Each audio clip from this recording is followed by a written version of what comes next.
O anyari, Sara Diskaya, bakit biglang naglaho yung ibang sasakyan mo nung hihinain yung search warrant? Ano yung ginawa mo sa mga luxury cars mo? Nilunok mo? Saan mo tinago? Ilabas mo? Taas ang boses ko pala din. So parang soprano.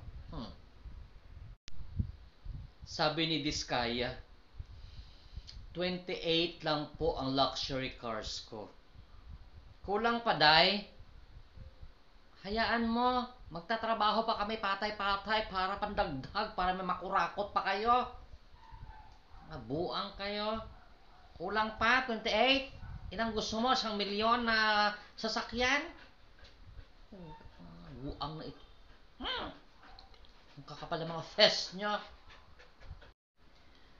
Bakit hinaharang ninyo na humarap si Zaldico dyan sa hearing ninyo? Bakit? Takot kayo na baka magkabukingan? Kapal ng fest nyo?